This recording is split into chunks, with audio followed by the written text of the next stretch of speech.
네.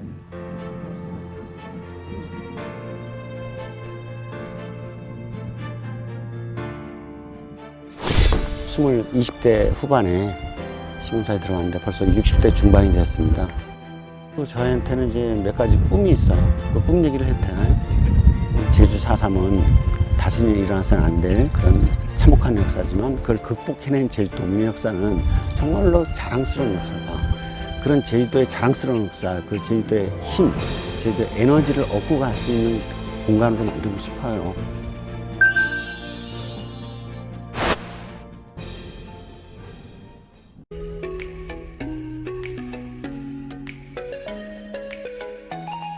여러분 안녕하십니까? 인터뷰 제주공감 오늘 진행을 맡은 오유진입니다.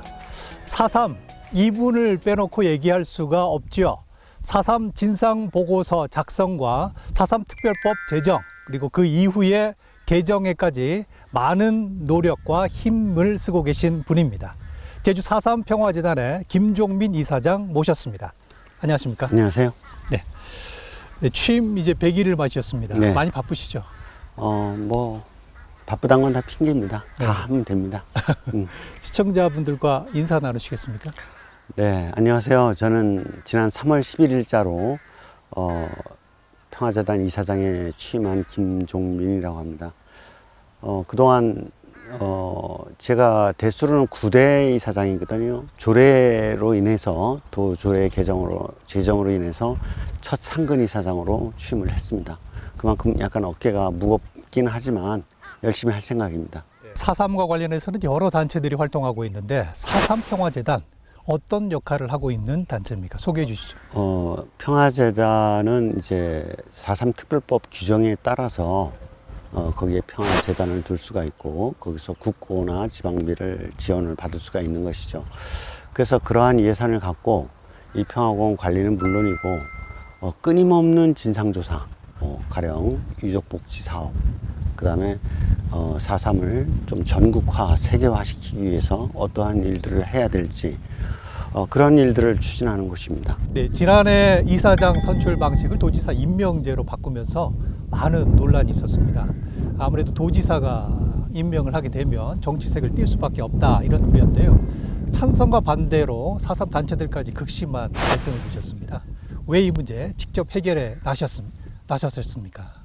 직접 해결하려고 나섰다는 것은 조금 적인데, 제가 여기 이사장이 되고 싶은 마음이 없었습니다. 왜냐면, 그동안에 이제 4.3에서 저보다 연배가 위인 분들이 관례대로 쭉 내려오는 전통이 있었기 때문에, 제 차례가 되려면 앞으로 뭐 한 15년 그러니까 넘게 있어야 되겠다, 예, 예. 이렇게 생각을 했습니다. 그래서 여기 응모 직전까지도 제가 응모를 안 하고 있었는데 너무 여러 군데에서 이제 권유를 했고 또 무슨 얘기를 제가 들었냐면 선배는 혼자서만 그렇게 고고한 척 하려고 하느냐, 몸에 흙탕물을 안 튕기려고 하는 거냐, 그건 좀 비겁한 거 아니냐, 오히려 이럴 때 들어가서 잘 정리를 해야 마땅한 것 아니냐, 이제 그런 말이 저 마음을 흔들었고 그래서 제가 응모를 하게 됐습니다. 어깨가 무거우시겠네요. 그 얘기를 하나 드리고 싶은데, 예. 지사가 임명권을 갖게 있기 때문에 정치권에 휘둘릴 것 아닌가라는 우려, 그건 굉장히 이제 일반적으로 그렇게 우려를 할 수밖에 없는데, 사실은 이미 8년 전에 이 4.3 평화재단이 제주도의 출자 출연 기관이 됐습니다. 지사께서 승인을 해야만이 이사장이 될 수가 있었죠. 승인을 안 해주면 이사장이 될 수가 없었던 거고, 그러나 그동안 승인 안 해준 선례가 없기 때문에 그런 것이고, 승인과 임명, 이것이 뭐 약간의 표현은 다르지만 같은 의미라고 보고요. 그래서 특별하게 변한 건 없고, 특히 저는 이제 모든 일에는 두 가지, 하나는 시스템, 하나는 사람이라고 봅니다. 시스템이 아무리 잘 돼 있어도 그걸 운영하는 사람이 잘 못하면 아무 의미가 없고, 또 굉장히 어떤 개인이 능력이 있고 의지가 있어도 시스템이 뒷받침해 주지 않으면 또 안 되는 것 아닙니까? 그래서 둘이 조화를 이루고 가야 된다, 이렇게 생각을 하고요. 그 다음에 독립성에 대해서도 지금 규정에 조례에 보면 4.3 평화재단의 인사권, 또는 예산 이런 것들은 독립적으로 한다, 자율적으로 한다라고 되어 있고, 또 3조에 보면 도지사의 책무가 있는데 도지사의 책무는 이러한 인사권 또는 이 운영에 대해서 독립성을 보장해야 된다라는 규정도 있습니다. 얼마 전에 제가 이사 6분을 이제 임명을 했는데 어느 누구로부터 도청 어느 누구로부터 전화 한 통화 받은 적이 없습니다. 설령 받았다고 해도 제가 이제 그것은 그냥 참고로 할 뿐이지 전혀 영향을 받지는 않았을 겁니다. 네, 올해 봉행된 4.3 추념식 어떻게 평가하고 계십니까, 개인적으로? 저는 참 좋았다고 생각을 합니다. 날씨도 궂은 날씨였는데 막상 딱 시작되려고 하니까 비도 그치고 까마귀조차 모르게 지내는 제사라고 하는데 이날이 바로 할머니의 아버지, 제 증조 할아버지께서 돌아가신 날이에요. 그 인공지능으로 돌아가시는 분의 얼굴을 또 복원해내는 그런 상당히 감동적인 장면이 감동적인 있었습니다. 장면도 있었고,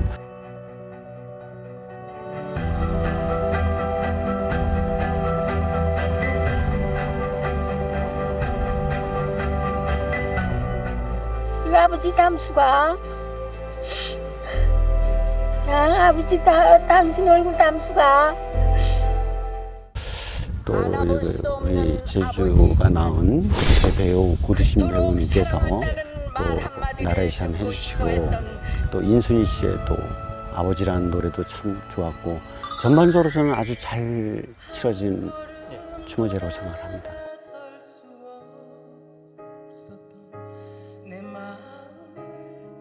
한 가지 아쉬운 게 있다면은 올해 추념식에도 대통령 윤석열 대통령이 불참을 했습니다.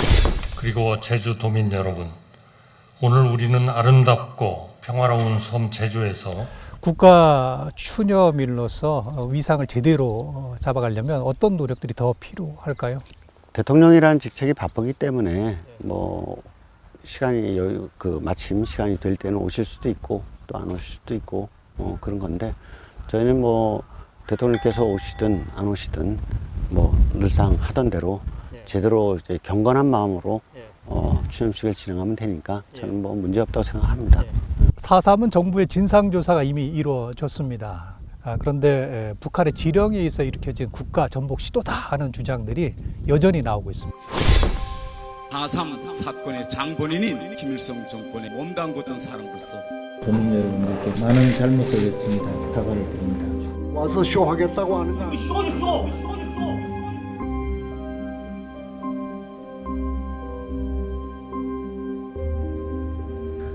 딱 한 노릇이죠.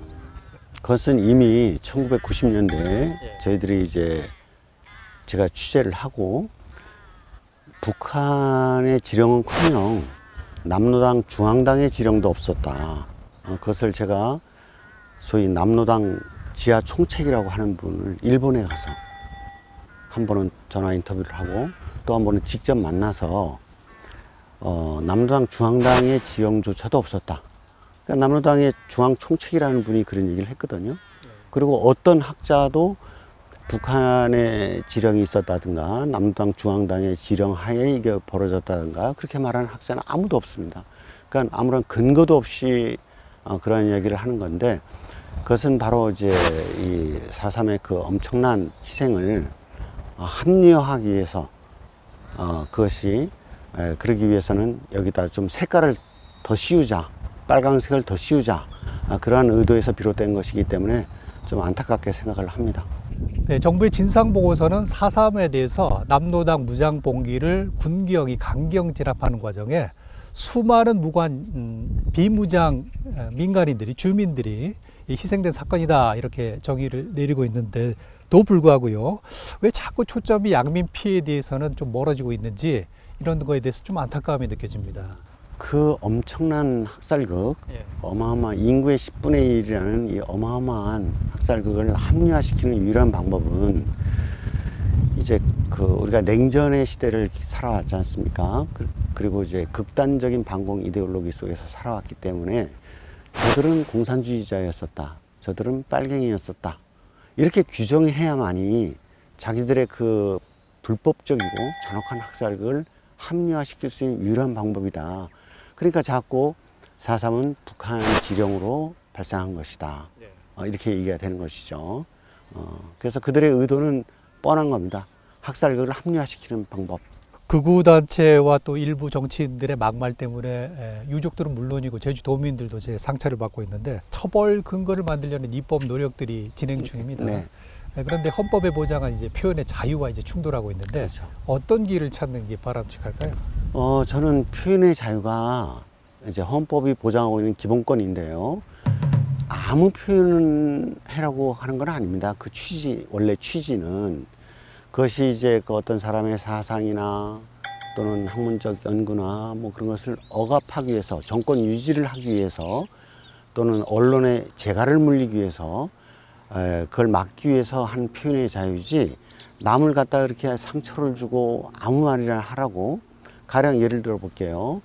우리가 명예훼손을 할 적에 어떤 사람이 무슨 말을 했어요. 근데 그 사람이 아무개가 사실은 성폭력범이다.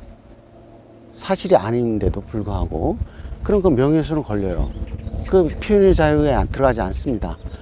이 사실도 아닌 것을 가지고 이미 진상조사 보고서가 나왔고, 물론 이제 학문적으로 어떤 근거를 갖고 자신들이 자신 자료를 갖고 어떤 4.3에 대해서 다른 의견을 낼 수는 있습니다. 그러나 아무런 근거도 제시하지 않은 채 4.3은 공산폭동이다 라고 얘기함으로써 희생자 및 유족들의 명예를 훼손하는 것은, 이것은 단호하게 배격을 해야 됩니다. 그래서 저희도 지금 언론 모니터링을 하고 있어서 그런 왜곡 발언 또는 왜곡 보도에 대해서 지금 감시 프로그램을 가동 중에 있고요. 그 다음에 법도, 광주특별법도 이제 그것을 처벌 조항을 두고 있거든요. 그래서 저는 그것은 타당하다고 봅니다. 지금 22대 국회에 지금 법안이 계류 중인 것 같은데 처리되는 결과를 보겠습니다. 아직도 4.3 때문에 정신적 고통을 받는 많은 유족들을 보면서 가슴이 찢어지게 아픈데요. 국립트라우마 센터 설립에 많이 노력하신 걸로 알고 있는데 이런 이유 때문이십니까? 네, 그렇습니다. 예. 물론 트라우마 치유센터는 제가 이사장에 취임하기 이전에 이미 4년 전에 해서 많은 훌륭한 일들을 했습니다. 재단의 시범 사업으로 운영이 됐는데 트라우마 치유 특별법이 제정됨에 따라서 국립화가 됐거든요. 그런데 인사 및 예산권을 광주 본원이 다 갖고 있고 제주는 분원이었습니다. 그래서 근데 특별법 어디에도 광주가 본원이 돼야 되고 제주가 분원이 돼야 된다는 조항은 없었거든요. 그래서 제가 그것을 굉장히 문제 제기를 했습니다. 그래서 이건 법적으로 그런 규정도 없기 때문에, 그래서 유성권 의원이 많이 힘을 써서 행안부에서 그런 규정을 바꾸어서 이제 광주는 광주대로 독립적 트라우마 센터, 다 사정이 다르니까요.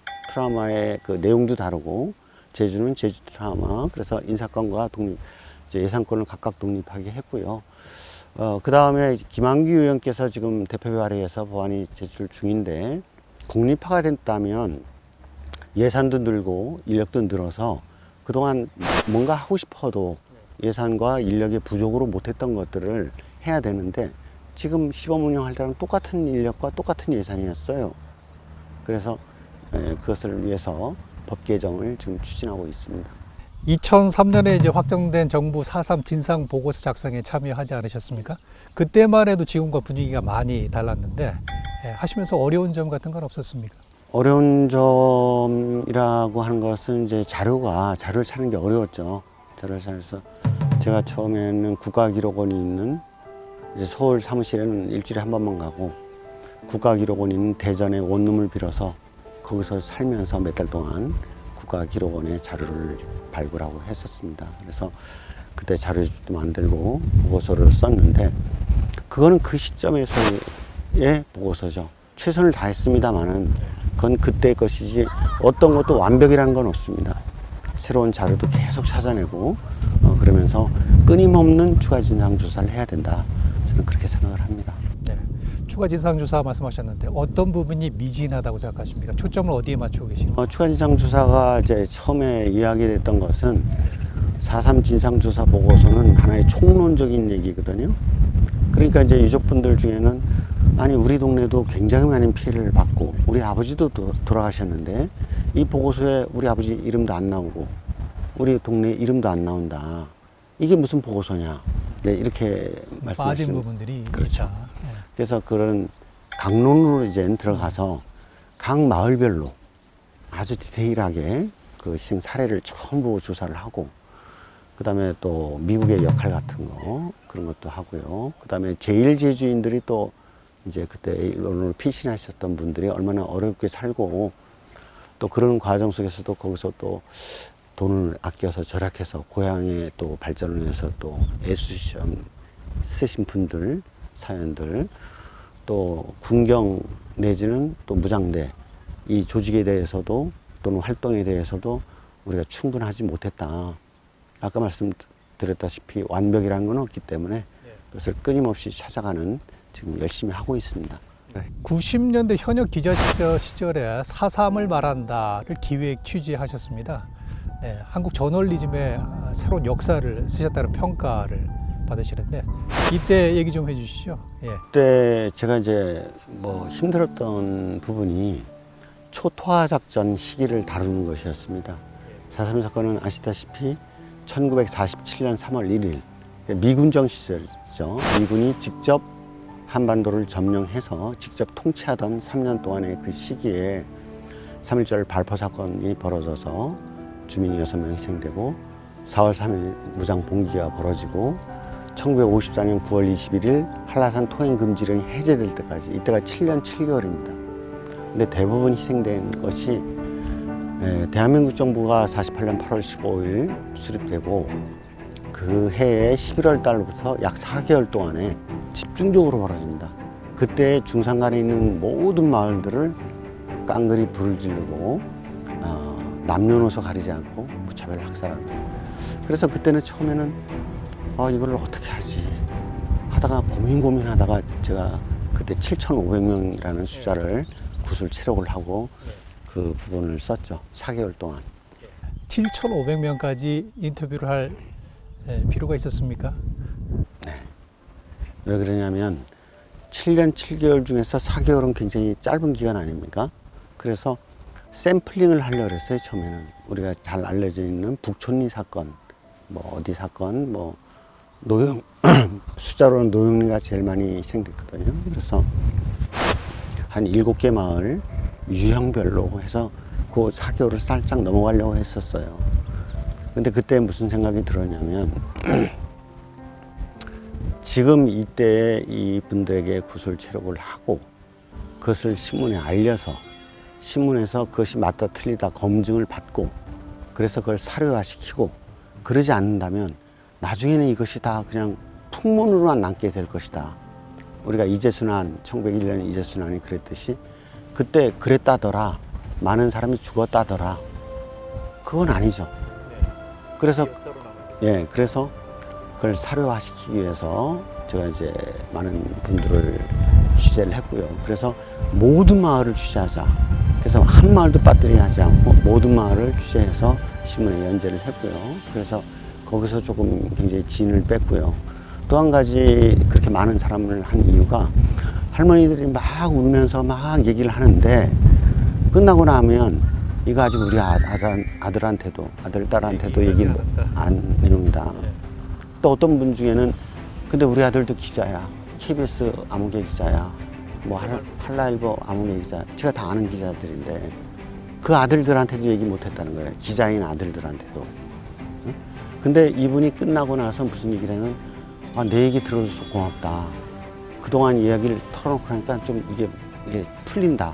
그래서 저는 어느 순간에 이분이 막 눈물을 흘리면서 얘기는 하지만 이분의 이야기를 경청해 주는 것, 잘 들어주는 것만으로도 이게 트라우마 극복에 도움이 되겠구나라는 생각이 들었습니다. 그래서 더 이거 제가 4.3 취재도 제가 하겠다고 한 것이 아니고 제가 87년도 8월에 87년도 6월 항쟁 직후에 그 당시 전두환이 언론 통폐합을 시켜서 신문사가 제주신문 하나 시절에 입사를 했는데 87년 6월 항쟁의 영향 때문에 88년도 3월 달에 취재반이 구성된 거예요.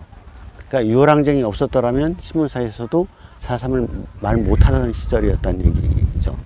근데 저는 그때 이제 수습을 갓뛴 햇병 아래 기자, 검증도 되지 않은 기자인데 제가 취재반에 포함된 거예요. 아마도 대학에서 역사학을 전공했다고 하니까 뭐 사료 찾고 정리하는 선배들 뒷바라지는 하겠다. 그래서 시킨 것 같아요. 그래서 뭐 얼떨결에 시키니까 하기 시작한 게 지금 36년이 흐른 겁니다.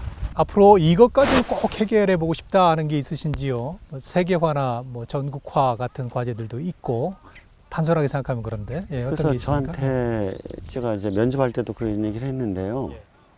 당신에게 만약에 여러 가지 이제 뭐 일을 하겠다라고 썼는데 그중 한 가지만 밖에는 할 수가 없다 하면 뭘 하겠느냐라고 했어요. 그래서 저는 세대 전승이라고 했습니다. 세대 전승. 제가 벌써 20대 후반에 신문사에 들어갔는데 벌써 60대 중반이 됐습니다. 그러면 지금 20대, 30대, 40대, 50대에도 전문가들이 있어야 되잖아요. 그래서 제가 이제 하려는 것은 일단 전국화를 시키기 위해서 그냥 일반인도 다 들을 수 있는 교양과정 아카데미도 있고 이제 고급과정, 그러니까 대학원 석박사 정도에 되는 그래서 정말 우리나라의 최고의 현대사 전문 학자들을 저희 학술위원회로 모시기로 했습니다. 그래서 이분들에게 이제 방학을 이용해서 정말로 그 인원은 그렇게 많지도 않아요. 많으면 안 되죠. 그분들이 4.3에 대해서 앞으로 연구할 수 있도록 그렇게 기반을 조성하고요. 또 연구비, 또 연구의 내용은 출판한다면 출판비를 지원할 겁니다. 그래서 약간 일회성 행사, 전시성 행사 그 예산을 줄이고 그런 일을 할 거고요. 또 저한테는 이제 몇 가지 꿈이 있어요. 그 꿈 얘기를 해도 되나요? 꿈이 있는데 이 4.3에 대해서 그렇게 생각을 합니다. 4.3 그것은 정말로 다시는 일어나서는 안 될 참혹한 역사예요. 그 학살극은. 그런데 당시에 지금 4살 소녀였던 사람이 지금 80살입니다. 그럼 지금 90살 어르신이 14살이에요. 그때 아버지 잃고 장성한 형을 잃고 오빠를 잃고 그 젊은 엄마가 20대 초반의 젊은 엄마가 그 10살도 안 된 그 아이들과 같이 지붕 깡그립을 타고 어떡합니까? 굶겨 죽지 않으려고 그냥 끝끝내 살아남은 거예요. 좌절. 제주에 뭐 사람 심은 사라진다 라는 말이 있듯이 그렇게 살아왔습니다. 그래서 그분들이 그 고아가 된 분도 있거든요. 보육원에서 살아서 끝끝내 살아남아서 결혼하고 자식 낳고 손주 손녀 낳고 그래서 이토록 아름다운 제주 공동체를 복원시킨 겁니다. 그래서 제주 4.3은 다시는 일어나서는 안 될 그런 참혹한 역사지만 그걸 극복해낸 제주도민의 역사는 정말로 자랑스러운 역사다. 여기 오면 굉장히 좀 슬프다, 무겁다, 어깨가 무겁다, 마음이 무겁다 이런 분위기로 떠나는 것이 아니고 그런 제주도의 자랑스러운 역사, 그 제주도의 힘, 제주도의 에너지를 얻고 갈 수 있는 공간으로 만들고 싶어요. 젊은 엄마가 아이 손 붙들고 와서 여기서 좀 쉬다가 또 어떤 엄마는 유모차를 끌고 여기 와서 이제 아이들하고 이렇게 세워놓고 본인은 차 한잔 마시면서 책도 읽고 그런 안온한 공간으로 만들고 싶다. 그래서 차근차근 밑도를 쌓는데 제 재임 기간 동안에 최선을 다하겠다. 그런 꿈을 갖고 있습니다. 그래서 최소한 이제 100주년이 4.3 발발 100주년이 되는 때가 앞으로 24년이 남았습니다. 그러니까 24년 후에는 정말 제 꿈들이 조금이나마 이루어질 수 있도록 그렇게 할 생각입니다. 오늘 평화기념관에서 만난 젊은 세대들의 밝은 표정 또 진지한 표정 이런 것들을 보면서 세대 전승의 이사장님의 꿈이 한 걸음 한 걸음 가고 있는 게 말을 딛고 있는 게 아닌가 하는 생각이 들었습니다. 오늘 말씀 잘 들었습니다. 고맙습니다.